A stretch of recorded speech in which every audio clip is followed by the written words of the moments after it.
So, Ginger, thank you so much for joining me today on the podcast. I really appreciate you taking the time to be here. And after a lot of coordination, I'm so happy that we did it. Thanks for having me, Pam. I'm glad we could figure out our time zone differences. They're dramatic. Yeah, it can be. But I don't know, at the same time, it's different, but it's the same. I just feel like, since honestly having diabetes in my son's life, there is no time zone, because in what we found, just kind of jumping into it, support groups or whatever, or I always tell like moms of children newly diagnosed, ask anytime. There will always be somebody awake somewhere in the world. Yes. Always. That is unfortunately painfully true. There's always someone awake trying to figure out a high or a low. Yeah, that's true. That's very true. So why don't we start from the beginning? If you can tell everyone a little bit about yourself. I know we met very briefly in Abu Dhabi at the ISPAD meeting, and I think it was kind of on almost the last day. So I have a lot of questions for you as well, but how did you come to being an author, a writer, and doing all these things? And I know a little bit about your personal experience, but I think it's always good to hear from you. I mean, in the teeniest nutshell, my diagnosis was at age 13. My whole family got the flu, and my flu just seemed to keep getting worse. And about 3 weeks into feeling not well, I said, I think I have type 1 diabetes, because one of my classmates was doing his health fair project for the 7th grade health fair on type 1. And I saw the list of symptoms, and I was like, I have nearly all of those. And nobody believed me for like a week.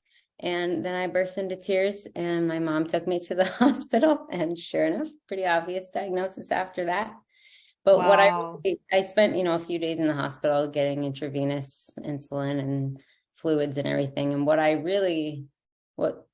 left that hospital having realized during a couple of days of, feeling sorry for myself, that everybody in life has challenges. And I could literally at age 13 think of all of my friends and pinpoint a really big challenge that each of them had already endured or continued to endure in their life. Hemophilia, leukemia, losing a mother to a brain tumor, a mentally ill father. I mean, I could come up with this huge list of like, oh, their lives aren't easy, and looks like this is going to be one of my challenges. And I left the hospital with that perspective. And I think that has served me very well ever since, in that I believe very strongly that if you get stuck in feeling sorry for yourself because you have type 1, you get really stuck, because type 1 is so much about looking for constant solutions and studying a situation. Why did this meal make my blood sugar high? You could look at it from the perspective of, once again, my blood sugar is high after a meal, and this sucks, and life sucks, and I'm mad. Right? Or you could say, okay, that's weird. I gave myself insulin for the meal. I thought I gave enough. Clearly wasn't enough. I'm going to make a note and try again next time and move on. And I believe that mentality is like really critical to not just reaching your A1C goals, but just thriving emotionally and enjoying life as a person with T1D.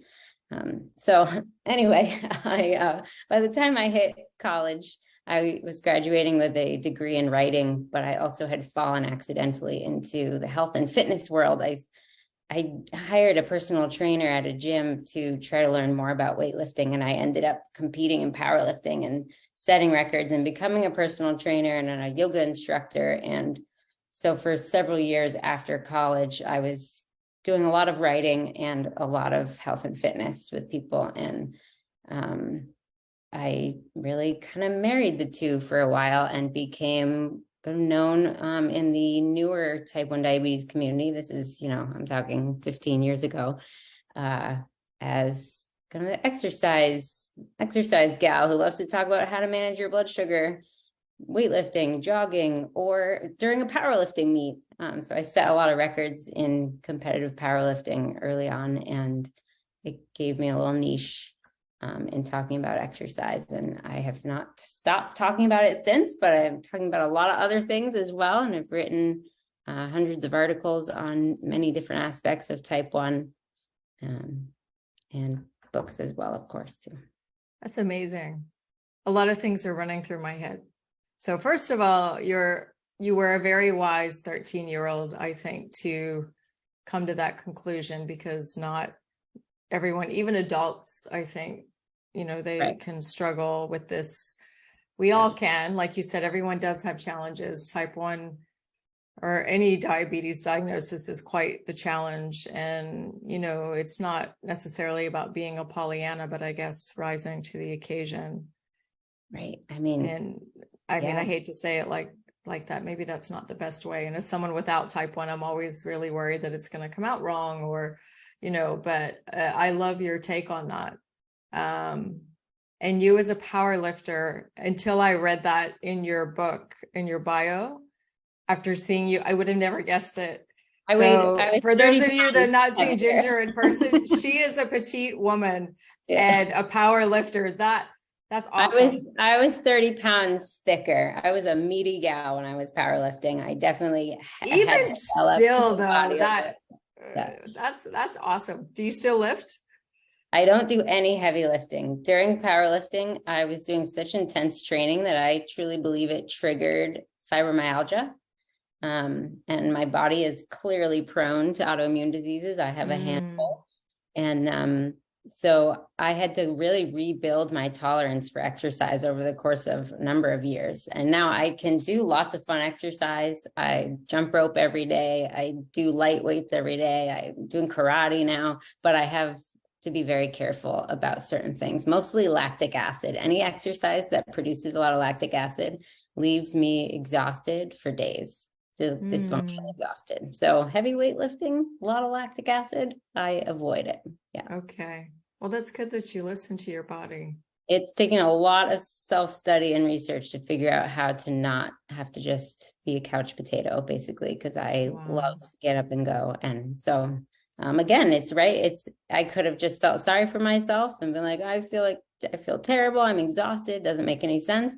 Instead, I was like, all right, let's see what I can do and what doesn't trigger more pain and more exhaustion, and go from there. And it's really helped me thrive as a person with fibromyalgia. Amazing. Amazing. So what was the first really major article or book that you wrote about diabetes that really started your career in this direction? My first book was called Your Diabetes Science Experiment. And I mean, it's literally what we've already been talking about, in that you got to look at it and ask, why did this happen? And what can I change next time if I want a different result? And I wrote it during my senior year of college, while I was also figuring out powerlifting training. And, I taught, at one point I was teaching like 5 power yoga classes a week, so I was exercising a ton, and I was personal training clients a lot as well. And so my first book really offers this perspective of how to boil down all the variables that can affect your blood sugar, and how to really think about, is my background insulin accurate, before I even try to figure out managing my blood sugar during a jog. I really believe so strongly in the tiniest tweaks in your background insulin dose or basal rates. And just I'm petite, my insulin needs are relatively low. So a 1 unit change for me is a big difference. For some people, it might be more like a 3 unit change could make a big difference. But those little adjustments. And so then in this book, I have these little science experiment templates that help you write down the different variables you need to think about. And this was before CGMs existed, really. Like, they were just starting to be a thing, but I certainly didn't have one. And it was before we all thought about insulin on board. So in a couple months, I'm actually publishing a book that really ought to replace this one I wrote in college. It's full of typos. It was self-published, it's a mess. A lot of people have thanked me for it, but it's a mess. And so I'm publishing a book on exercise with type 1 diabetes, and it's really about how to understand the variables the exercise physiology in layman's terms. I love explaining things in the most basic language possible. And then how to make adjustments to get the results you want so you can exercise and not crash or spike. And yeah, that's coming. I love that. I can't wait to read it. And I think a lot of people are going to like that. I was just speaking with a mom today and she says, yeah, activity and exercise is challenging. It is for all of us. And I said, well, there's a white paper that's intended for physicians that I can send you, which is quite a heavy read for, I guess after some point we get used to those terms and seeing that, but it's still not easy to take it all in one go. You can't just sit down and read all of this. I would argue that a lot of physicians do not know how to, I can't tell you how many people have messaged me on social media saying, I was just diagnosed with type 1 diabetes and my doctor told me I can't kayak anymore. I hear messages like that all the time because they don't know what they're doing and they don't know what they're talking about. And not the patient, but the doctors, and they just say, well, you need to eat carbs before you exercise and yada, yada, yada. Or they, I had a friend who wanted to try doing triathlons and her doctor just flat out said, no, that's not possible with type 1. I'm like, I'd come up with a nice list of people that prove you embarrassed. Oh, I got a lot here too. Even ultra marathoners, I'm sure some as well. Like there's people out there with type 1 doing some of the most amazing physical things. Yes. If you're willing to put in the work to learn and study what your body needs in order to endure, you can do anything. That is true. I think we're going to use that as a soundbite, period. End of show. No, but really that is so true. And I love that book because a lot of it, especially I do have one book somewhere here that I bought when my son was, getting a little bit older and adolescent and taking his sport a little more seriously. And it was about exercise and diabetes, but again, it's like really thick and it's a really heavy read, even for me, someone that's like really curious about this and I want to know everything and I want to understand it and then apply it to him. But sometimes at the end of the day, that's a lot to take in when you're managing it and someone else. So thank you in advance for making it in layman's terms. Thank you. Yeah, my favorite thing is to study it as much as I can myself and then put it out in a way that is as simple as possible for anyone else to absorb. And so I don't know, I haven't looked at how many pages this upcoming book will be when it's in book format versus a Google Doc, but I wrote it to be as short as possible so that it's not some big, project to even read. That's good. But even if it's a lot of pages, if it's interesting and easy to read, I think people will we'll get into it, which is a great segue into dealing with diabetes burnout, because, well, this one, for some reason, I ended up with the really big print book when I ordered it, which I'm not sure why. Maybe I selected that by accident, but it's in 16 font or something, which sometimes if you don't need, it's harder to skim things. But the book was quite thick, but still an engaging read. And I read all of it because the way you present it and the way other people are sharing their stories about burnout and other things makes it so interesting. And I really thought, first I picked up the book and just, after I met you and I was like, wow, you seems like Ginger has a really interesting job and what does she do? And I want to learn more about her. And then I saw you were writing books and I said, well, what kind of books? Wasn't even thinking to, talk to you on the podcast. That doesn't always come to mind. It's not like, oh, I got to find a podcast guest. It's just, I'm curious about this person. And I felt like last year as a caretaker, I was seriously having burnout because on top of diabetes, got to move, we got to do all these other things in life that they all just seem to come at once, right? So I thought, one, maybe I can benefit from this, but also my son's been doing this since 20 months old. How can I help him avoid burnout, which I'm not even sure that's possible because I'm sure at some point in time he will burn out. But what is some wisdom that's out there that at least to be armed with when it happens, right? Right. So I was really excited and curious to get the book before, and then as I was reading it, I was like, wow, this is so intriguing. And I said, I want to learn more. And I wonder if Ginger will come on the podcast, because it's such a great book. And it is written in such a way that it's not like a theoretical psychology book about burnout or anything like that. I don't want to read a book like that. Dare I say entertaining? There's nothing entertaining or fun about burnout, but this was when I read it, like I felt it here in my heart. It wasn't like up here in my head. So that it's a lovely book. And there's a lot of good advice in there for people with diabetes, type 1, type 2, and also a section for parents of teens, which I loved. And actually, I haven't talked to my son about that yet. And I wanted to see, like, have him read that part of the book and say, do I do this? Do we do that? How is it? So it made me think about some of my responses to him. And I think I'm doing okay, but there's always room for improvement. But how did you decide then to write a book about burnout? Was it from your own experience and you thought this would be useful? That's the only book that I didn't self-publish. A publisher actually approached me and asked if I would write it because I had written articles about it. I have been quoted by Dr. Polanski talking about diabetes vacation, in quotes, how to take a diabetes vacation.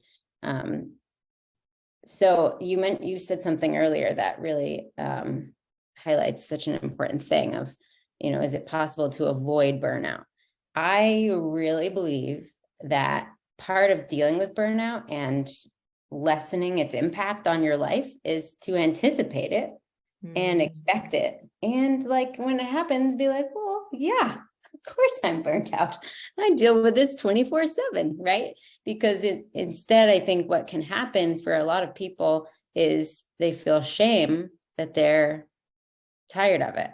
And then they feel like they're failures because they're tired of it and they're exhausted and they don't want to do 100%. And they don't want to, I'm going to put perform in quotes, perform all the type 1 tasks that we have to do all day at the same level that they might have been able to do 3 years ago. Or, technically my A1C right now isn't really that different than my A1C when I was pregnant, for example. And my whole life was my blood sugar because I knew I was growing a baby who depended on my blood sugars being as healthy as possible. But even though my A1C is similar, I know that my commitment and my focus and my diligence about my type 1 diabetes right now is so different than what it was when I was pregnant. And I've got a million other things that are sucking my attention away. And I just know I have to forgive myself a little bit for not being able to stay as on top of it right now as maybe 3 months ago, right? I'd say I'm not in burnout right now as much as I'm just there's just a lot going on and, all good things, but life's just so busy right now. And so you can beat yourself up for that, or you could just be honest as you reflect on it. You're all right, this is what's going on. I don't want to be here forever where I feel like I'm, making, I don't even know how to describe it. My blood sugars are still fine. You're hard on yourselves, we're all pretty hard on ourselves because we're constantly graded on, we're graded hour by hour, whether we know it or not. And so anticipating burnout and giving yourself permission to feel it doesn't mean that you have to neglect your diabetes in a way that's severely dangerous for your health. But burnout doesn't have to mean you stopped checking your blood sugar and you stopped taking your insulin. It can just mean you're I'm sick of this, but here I go. Here's my dose for dinner, and just acknowledge it and not feel guilty about it. I like that. And it's very hard, I think, probably not to feel guilty about that because like you say, we're graded, the voices in our head, curious people or people that care for you constantly asking about it. And it's always there. Yeah. And I know right now I'm doing my best and my best might not look like it looked 3 months ago or 3 years ago. It might be better. It might be not as great. So but I just know I'm doing the best I can right now with this 24/7 thing. And if you're expecting your best to be 100% perfection all the time, you're going to run, right into the ground. It's just not a fair expectation of That's yourself. something that I noticed very early on with my son, with the way doctors would talk to me. And when he was young, because I had always worked in healthcare, and you really have no idea. I always say I became an expert after my son's diagnosis, because you're told you're an expert, you have all these degrees, you have no idea. And then observing how doctors would speak to me when my son was young, and as my son got older, to understand the conversation. And then I thought, this is a bit too rigid and I need to change doctors. This was before we had pediatric endocrinologists here. When my son was diagnosed, there were like no pedi endos around. It was really, really like no man's land. Yeah. Maybe there was one or two out there that we didn't know about, but we didn't have one here locally for quite a few years. And then the way this one pediatrician was speaking about his A1C, which later, after I started looking for the standard, was in a pretty good range. And he was still kind of saying, oh, this is like horrible and stuff. And I thought, my son's only 5 or however old he was at the time, but this is going to take a toll. And I don't think doctors and healthcare providers always intend for things to sound like that, the way they come out, but they really do. Yeah, all the time. It can really, and whether you're 18 or 80, you're always going to remember how that made you feel. Absolutely. Well said. Yes. Yeah. And it contributes to burnout and maybe how you even want to take care of your health and diabetes. Yes. A topic I am very passionate about educating people on right now is the fact that type 1s also dysfunctionally produce 5 other hormones because of type 1 diabetes. And those 5 other hormones affect blood sugar because it affects how much glucose your liver produces. It affects your appetite because it affects, I don't know how to say it. It's ghrelin. Ghrelin? I think it's ghrelin. It looks like the word gremlin, but it's a hormone that regulates appetite, and then amylin, which is a hormone that helps slow down liver glucose production after you eat, so that technically you'd need less insulin, but that our body is not producing much or any amylin. So we're producing too much liver glucose. We're also, amylin signals to your brain when you're full after eating. And so many type 1s will tell you that they just never quite feel full and they just feel hungry all the time. And I know to maintain and manage my weight, I have to ignore that part of my brain that's like, you want to eat more. And I'm like, but why? What? I have to look and be like, I've already eaten. I've had enough. I shouldn't still be hungry, And that's a lot of energy that goes into managing something that, again, your body's supposed to be managing yourself. So weight gain is also really hard for type 1s to keep your weight down. And a big part of that is because we're taking more insulin than our body would naturally be producing if it was properly producing all these other hormones, right? If we're overproducing liver glucose, then we're taking more insulin than we would naturally be needing if we weren't diabetic. We weren't people with diabetes anymore. Wow. And that's super important. And I'm sure there's probably a lot of doctors out there that aren't even aware of that. Oh, yes, for sure. And if you go to tndexchange.org, I just had a gal wrote about this for us. I wrote an article about amylin, and she wrote it and said, did you know there's even more hormones you don't produce properly? And so she wrote this article for us on all 6, including type 1. So tndexchange.org, search the word hormones, you'll find it.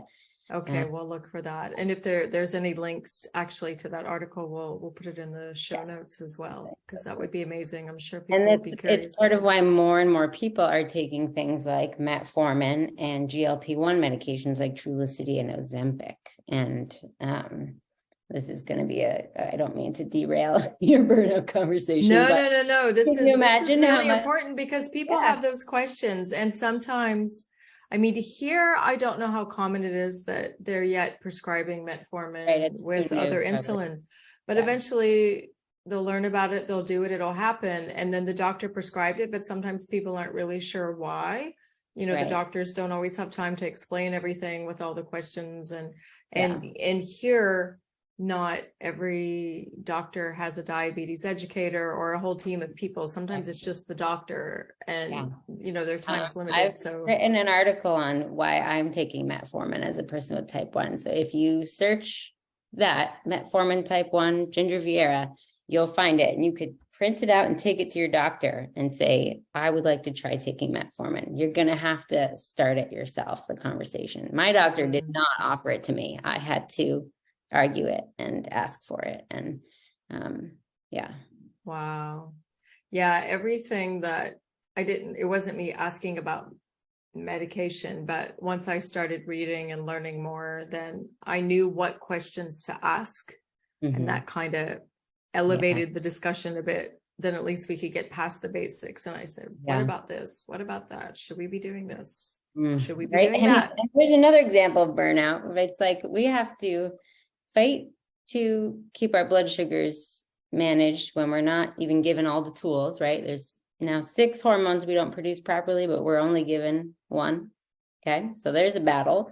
Then we have to fight, you know, and I live in the US, you have to fight to get coverage for all the medications you need to stay alive. You have to fight your doctor to support you and give you the information you need, or not dismiss you entirely when you say you want to go kayaking, let alone compete in powerlifting. And so it's exhausting. If you're not burnt out, then I'm worried about you, to be honest. You know? Yeah, that's a really good point.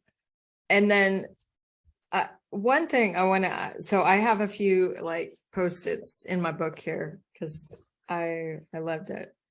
And one section that every part was good, but one thing that I really liked was your top 10 effective tips for improving your eating habits. If you remember that. But you know, as someone who is very healthy, takes nutrition seriously, you're an athlete, so you know you have to eat. But I really like this section because I think outside of medication and blood sugar numbers, and people are so confused about what to eat, how to eat, and while everyone's different, and I'm really into plant-based whole foods, but people are like, do I need to be vegetarian or vegan? And I'm like, no. But I love the way that you put this, that you love food. You say, I love food. I don't feel stressed out by food ever anymore. And you feel empowered on a daily basis through the way that you feed your body. Could you just share a little more about that? Because I think that's important for so many people to hear. Caretakers are so worried. Sometimes they get really rigid with the food their kids are eating. Adults are really worried about everything. And they also get rigid on their diets and the way that they're feeding themselves as well. So I think you have a lot of insight into that topic. I'm very passionate about this topic because so when I was diagnosed, you know, they were pushing sugar-free Jell-O and sugar-free angel food cake as what you could eat for dessert, and sugar-free, great. Diet Coke, great. And then when I was in the powerlifting world, I was surrounded by a lot of bodybuilders who all eat very low carb, very rigid diets. And I practiced low carb or carb cycling, where you'd eat more carbs on the days that you did deadlifts and squats because your body is going to use up and you know, use that. And I did those more restrictive, extreme approaches for a number of years. And I found as I got away from it, that was like, you know, I shouldn't feel bad about eating a strawberry. I shouldn't have to feel bad about wanting to eat an apple or even chocolate or homemade brownies, right? And eventually I really started to see all these different diets as these unnecessary extremes, where at the end of the day, if we just focus on trying to eat mostly real food, And I use the word mostly because I don't care if my salad has ranch dressing on it. It doesn't negate the salad, right? It's not like my whole day's worth of food is ranch dressing. It's okay if there's going to be some not perfect items on your whole food, if it makes it yummy and enjoyable. And, it's okay to have dessert. Where it becomes a problem is if it's all out of balance and you're having dessert 3-4 times a day. So I know what has worked really well for me is to get rid of all the rules. There are no rules in my life around food, and I have celiac. So technically, one of my rules should be you can't eat gluten. But nobody likes being told that something is 100% off limits. That doesn't inspire you usually to want to adhere to that rule, right? And the same could go for carbs. People who keep trying to follow a low carb diet and they feel like a failure because they just can't do it. It's okay. And so my only rule is to choose mostly real food. And for when it comes to gluten, I'm in charge of what I choose to eat. So if I want to choose gluten, nobody's going to stop me. But I'm choosing to mostly real food that I know helps me feel good. Gluten is usually not real food by the time it's set up in something. It's usually packaged and processed to hell. And so I actively don't choose it, even though I could choose it every single day if I want, right? In my mind, it's not off limits. It's just something that if I choose it, I'm not going to feel great. Same as if I choose to eat gluten-free cookies for breakfast. That's not setting me up for feeling great for the day, right?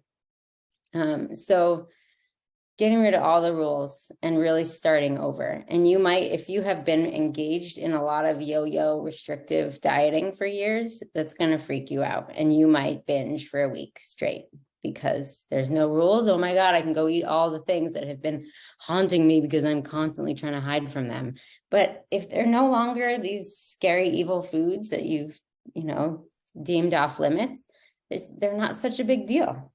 I have so much chocolate in my house and I don't think about it all day because I give myself permission to enjoy dessert once a day, every day. And I don't I don't count the calories of my dessert. I just enjoy it and eat a reasonable amount. And then I move on with my life. Amazing. We should be neighbors. I got a lot of chocolate at home too. Or maybe that would be dangerous. Right over. And the good stuff. My son also is like, yeah, there's a chocolate place here and they know him for a very long time by name. I go in and there's like to pick up our supply of chocolate that we keep. He's like, how's Aaron? I'm like, he's fantastic. But yeah, that's fantastic. And that's great advice, I think, for anybody, diabetes or not.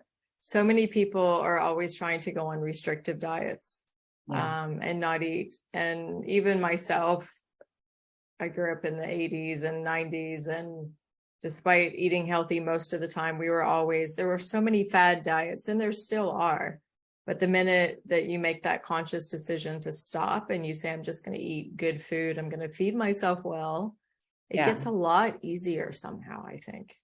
Any diet where they're telling you that an entire macronutrients are fat, protein, and carbs, where they're telling you that this food is bad and that is when all your red flags should go up, and just stop trying to do that diet. I am a big fan of intermittent fasting because intermittent fasting doesn't tell me what I can and cannot eat. It just puts some structure around when you eat in a way that I find serves me really well as a person with type 1. And there's been, lots of times in my life where I'm like, yeah, I'm going to give fasting a break. And I'm just listening to my body and saying, I need to eat breakfast. I just feel like my body wants breakfast. And then I start practicing intermittent fasting again when it feels right and it feels good, So it's, you don't have to do this hard, rigid thing in order to succeed. I've never been leaner in my life, and I have no restrictions around, Amazing. So amazing. That's very inspiring. I like that. Another thing that I marked in your book was, let's see, what is this one? Ginger's top 5 motivating statements. Oh, Those were, I really liked. You'll have to remind me of those. Okay. Number 1 is I can. Yes. Number 2, this is not supposed to be easy.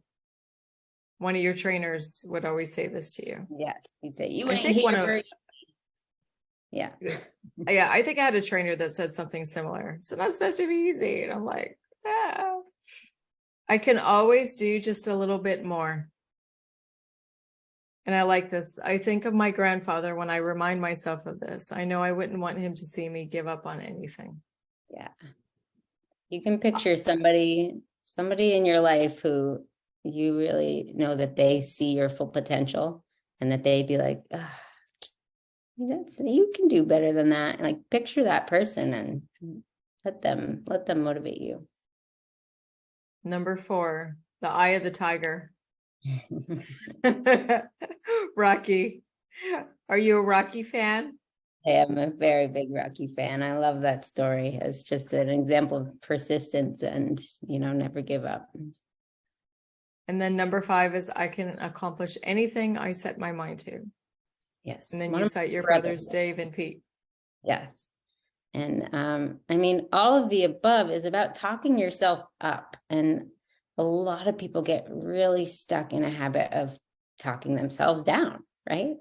And we underestimate how much that affects not just how we manage type 1 diabetes, but our general outlook on life. And whether it's genetics or siblings and a great grandfather, and the back of my brain is always reminding me, it's okay, you can handle this. As I became a parent, I started experiencing more anxiety for the first time in my life. And just because there's, so much going on all the time. And especially when that second baby stopped sleeping all day and woke up and started running. And I had to learn how to feel the anxiety and remind myself, take a deep breath. It's okay. You can handle this. Whatever comes next, you can handle it. Because if you look back, it's oh, you handled all that. It's okay. And you have to talk yourself through anything. And with type 1, when you see that blood sugar that you really were not hoping to see, you have to look at how do you talk to yourself in that moment. When your blood sugar is really high, are you beating yourself up for it? Or are you saying, okay, whatever I just did wasn't, quite right, wasn't the right fit for what my body needed. Make a note. I'll try something different next time. And then move on. Because if you beat yourself up for it and say, I suck at this, there's nowhere to go after that. I love that. How many children do you have? 2? 2 daughters. Yeah. Oh, nice. And how you'd mentioned earlier about pregnancy and type 1, and that's really challenging to, manage and keep a tight range in blood sugars. And how did you find that? Does that contribute more to burnout or more challenges, or were the pregnancies different too? I think also fascinating to understand if you saw blood sugars behaving differently from pregnancy to pregnancy. There's no way that your second pregnancy can be quite like your first, because your first, all you have to do is take care of you, right? Yeah. The second pregnancy is a whole different ballgame, because now I've got this 2-year-old to keep alive while I have to obsess about my blood sugars for the baby in my body, right? And so I'd say my A1Cs were, pretty much the same, but I was a lot calmer during that second pregnancy about my blood sugars. I already knew, hey, I can do this. Look, the baby was fine. She doesn't have 3 heads. It's okay. Take a deep breath. And because they try to scare the heck out of you, women with T1D and pregnancy. And even on that same note, I had some very weird issues at the end of my pregnancy, and I nearly bled to death a week after she was born. Completely unrelated to my type 1 at all, but just, you don't know what your body, when it's a stress your body has never been under before, and you don't know how it's going to respond. And you have to kind of it's a humbling moment to be like, even though I've done my best to be as healthy as possible, my body is still not, like the most normal body, right? Like there's some stuff going on in my body inevitably as a person with an autoimmune disease that's not quite right. And so pregnancy can really highlight that, of just the things that you still don't know about your body that it's going to struggle with. And nobody knows why I nearly bled to death. We just know I did. But wow. That was after the first one or the second one? after the second one, I woke up second from a one. nap and blood was pouring from my body. And we discovered that my uterus did not know how to contract. I had Oh two my C-sections. goodness. It was incapable of Wow. having a contraction, truly. So just be kind to yourself, because you just don't, you can't, just because you've done everything right, quote unquote, doesn't mean that your pregnancy is going to go swift and smooth. You just don't know, and even someone with zero health conditions can have a complicated pregnancy. Mm. So also, in addition to your book, you're very involved with, wait, before I get to that question, I want to ask you another question. You have some children's books as well. Yes. Because people are always curious about great books for children around Yes. diabetes. So can you talk a little bit about that? Sure. So Mike Lawson and Mike has type 1 as well. We had done a bunch of projects together in our youthful days, and he is an incredible artist and I love telling stories. So we teamed up to write, we've written 2 so far. One is called When I Go Low, and it helps kids learn what the symptoms of type 1 feel like, because many young people with type 1, it takes a long time before they can really notice that their body is feeling the symptoms of hypoglycemia. And for really little kids, their parents don't know what it feels like either. So I wanted to put some fun storyline. It's not scary. It's not threatening. It's a storyline about a cat with type 1 diabetes. We tried to leave, we left humans out of cat. It's all different animals. And he goes through the neighborhood, and he's meeting other kids who have type 1. So he's realizing he's not the only one. And then they're talking about how they feel when they go low. So we're highlighting all the major symptoms of hypoglycemia and putting words to it and talking about it in some kid language, and just helping kids think about it in a way that is fun and kind of silly. There's a song in it, When I Go Low, I feel so, wibbly wobbly, flibbly flobbly. When I go low, that's how I know it's time to eat my special treat. I'll spare you the rest, as I am. No, it's great. It's great. Yeah. So that's the first one. And then the second one is called Ain't Gonna Hide My T1D. And same kind of series of characters, but new characters. This one stars Sherry the sheep. And she is really nervous about wearing her CGM to school and having other kids see her CGM. And some kids aren't very nice about it. And she learns how to handle them and how to stand up for herself. And she says, ain't gonna hide my T1D, ain't gonna hide my T1D. It's part of me, as you can see, and it ain't gonna stop what I can be. So that's what I love that. Yeah, that one for me is really about, I really believe, no matter what age you are, that if you carry your type 1 as though it's embarrassing, other people will see it as something to be embarrassed by. If you carry your type 1 as something you're very proud of yourself for having dealt with all day long, day after day, other people will see it as something that's kind of impressive. I once had a distant relative say to me, you shouldn't be telling people in your job applications that you have type 1 or that you have fibromyalgia, because they might not hire you. And I said to him, the way I present my diseases makes me look like someone you want to hire, not the opposite. And it really comes down to that. I'm not hiding. Exactly. Amen. And if they don't hire you because of that, then you don't want to work at that company anyway. Definitely not. Right. Exactly. Yeah. I always say, like, unapologetically. And that's one thing that, I didn't think about it too much, but I knew, of course, I never wanted my child to be ashamed of anything. And even once, like, that kind of first time you have to make that first decision about how you're going to do it, And it was maybe a birthday party outdoors or something. And a kid ran up and he's like, "What is that?" And I was like, "Oh, that quick second, like, what do you say?"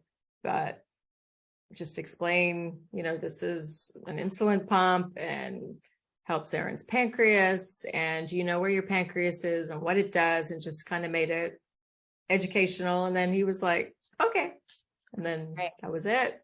Yeah. And if you understand something, it's not scary, right? They say even about discrimination, racial discrimination, people hate the things that they're afraid of because they don't understand them. that right? is so true. And That's so true. Same could be applied to chronic illnesses. Yeah, definitely. Demystifying all of these things, that whatever the stories that people tell themselves or whatever they've heard.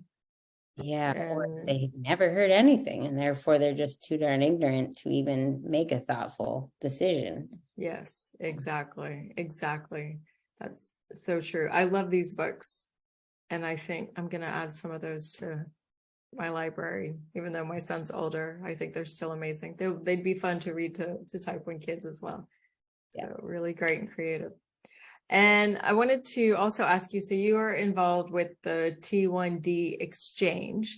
Can you tell us a little bit about that? Sure. I am the Associate Director of Communications at T1D Exchange. My position there is relatively new, but I've been freelancing for them for a long time. T1D Exchange basically conducts research through a variety of different ways that all strive to help improve healthcare, and quality of life for people with type 1. One of those ways is online research that you have to live in the US, just because it's research, it has to be approved by countries. Okay. Cetera. That's good. That's good to know, because that was one of my questions when I was looking at it. I was like, I wonder if this is just US, because T1D research and things need to improve everywhere, but at least it's starting somewhere. I mean, if we had bajillions of dollars, we'd do it in every country. Believe me, research is not free. So, and so people can join. It's free to join the registry, and you fill out this big questionnaire about your life with type 1 diabetes. And then as time goes on and we work with different clinics or universities or even industry partners, like people who make different medications for people with type 1. You can see if you're eligible for different studies, and they're literally all studies that are done virtually. So online from home, nobody's going into a clinic and, getting hooked up to an IV. I think we've done a couple of in-person studies, but that's obviously more complex. But then we do have one feature, one part of what we do that is open to anyone across the globe, which is our online community. And every day we ask a question to the online community, and those questions help really gather insights about what people are struggling with, or what they need, or what they have that really helps, or just how people with type 1 feel about XYZ. I mean, we literally ask the question 365 days a year. And so that's joining the online community, and it doesn't matter where you live to participate in that. And those questions come through email? They do. And then you can also just go to the website and answer them on the website too. But you'll get emailed each day, 1 email a day, and you can click on it and choose your answer. There's a lot of discussion on there. It's a really vast, big community, thousands of people that talk back and forth in comments, and we highlight different responses in articles, and because we just get a lot of insightful ideas and conversation going through these questions. Amazing. And then another huge thing we do is the Quality Improvement Collaborative, which is clinics across the US that all work with us to conduct different types of, like, for example, I mean, there's dozens of examples, but one example is how to help adults with A1Cs over 9%. So this clinic developed a program that's specifically for adults with A1Cs over 9%. And it's this in-depth program. And did it help them bring their A1C down over the course of 6 months? And it did. And so because it was successful, they can then disseminate that to the other participating clinics. And we've got 54 so far participating in the QIC. And so they share that whole approach, And then those clinics can adopt that program. We did another one on mental health screening, improving the mental health screening program for teenagers with type 1 to help prevent more teens from falling through the cracks, basically, if they do need more support with their mental health. And it's improving on an old system that isn't necessarily working well. Proved to be effective. They can take that and share it with all the other participating clinics. And, and thus help 80,000 people with type 1 instead of just the number that's in their clinic. I love that. And I love that it's, one clinic's experimenting with it, but then they're helping others, because sometimes, everyone, of course, wants to improve outcomes for people with type 1 diabetes. We'd love a cure. We don't have that. But sometimes, I guess, in the clinical world, people, or clinics, not people, but clinics and businesses can become very competitive. Right. And then that doesn't help the greater good. So that's a really beautiful Or, thing. the exercise example of, if you have this clinic that's telling people they can't go kayaking anymore, but you have this other clinic the next state over that knows exactly how to support people who want to go kayaking or do marathons, these two clinics ought to be talking to each other, Yeah, exactly. Yeah, that too. Or the doctors, at least. I know, I'm still always amazed. Almost every adult with type 1 I've met has been told at diagnosis that they can't, do these things, or their parents were told they should kind of. When I first asked my doctor about, I had been training in powerlifting for a little while, and I had been training in lifting, and I'd gotten really strong very quickly. And someone said to me, you should compete in powerlifting. So then I shifted gears and I said to my new adult endocrinologist, I'm going to compete in powerlifting in May. And he laughed at me. And then he didn't even talk about it with me. He would not discuss it. He just laughed at me and then accused me of lying about my blood sugars because I was waking up high a lot. I needed help. I was trying to ask him for help. I was just really not taking enough Lantus insulin. Now that I look back on it, I wasn't getting enough insulin. And so my A1C was up. Right. That's the kind of support I got. And so instead, I just never went back. And then I dove headfirst into trying to figure it out on my own, and yada, yada, yada. The rest is, as we've discussed. Yeah, that's why people stop seeking medical advice. Yeah. And it's sad because there are some good doctors out there. Yes. And when you find them, hold on to them. But there's some great ones indeed. Yeah. Yes. But if you have one that's, that's saying you can't, then drop them. Go to the you can. Amazing.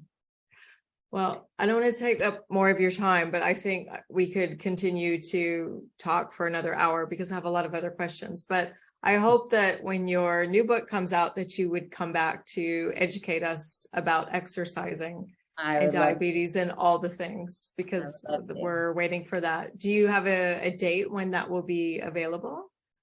I've learned from the past that I shouldn't rush something just because I really want to get it out. So I've written the whole book and I just need to finish editing and then give it to my graphics guy. And so I'm hoping that definitely by the end of March, but sometime in March.